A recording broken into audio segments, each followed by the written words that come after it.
Welcome children.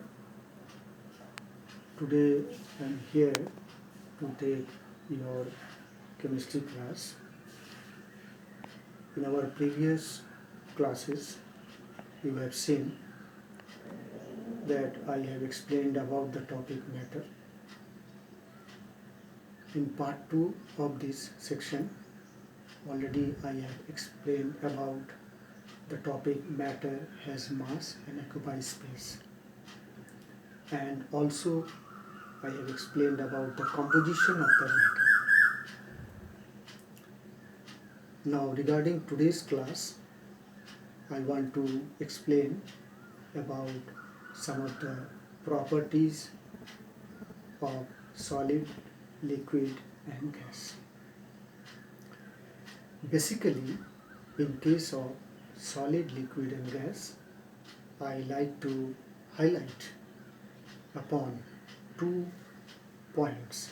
One is intermolecular force and intermolecular space, or intermolecular forces between the particles and intermolecular spaces between the particles. So for that, let us see how we can able to explain about these 2 types of properties in case of solid, liquid and gas. In case of solid, you see the particles are much contact to each other. They are tightly bonded, and so the gap between the particle is less or not at all. That means the intermolecular space or the void space, there is not having any void spaces. What are void spaces?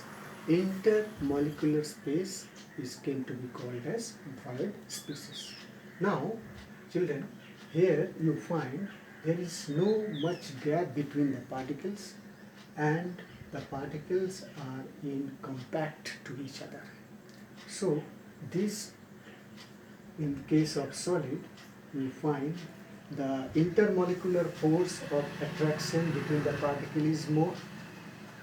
Now if we move to solid to liquid, other states of matter, liquid, then we find there is a gap between the particle.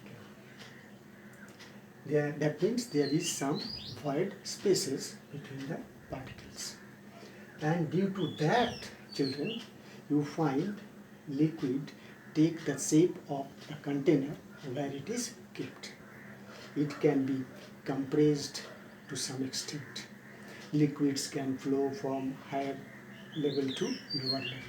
As because the gap between the particles is more as compared to that of solid, and the intermolecular force of attraction between the particle in case of liquid is less.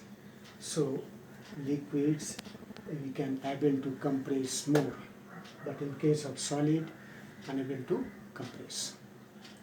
Now if we move from liquid state to gaseous state, we find the gap between the particle is much wider apart, and the intermolecular force of the particle is much less, or you may say as compared to that of solid and liquid, the intermolecular force of attraction is the least, and the gap between the particle is much more.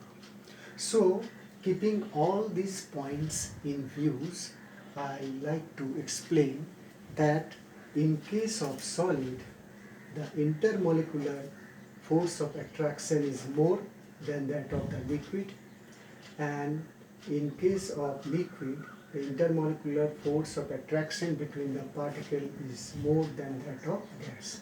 So solid is having the more intermolecular force of attraction, whereas gas is having the least intermolecular force of attraction. Now if we move to another part of the properties of solid, liquid and gas in case of gap between the particles. The gap between the particles in case of solid is less as compared to that of liquid, the gap between the particle is much more as compared to that of solids. But if we move from liquid to gaseous state, we find the gap between the particles in case of gaseous state is much more as compared to that of solid as well as liquid state. So gases can flow in any direction. Gases take the shape, entire shape of the container where it is kept. Gases can be compressed easily. Okay, so like that I can tell you one thing about these two properties of solid, liquid and gases. I think all of you have understood. Now next time when I will meet, I will explain you something more about another topic. Till then, goodbye. Thank you.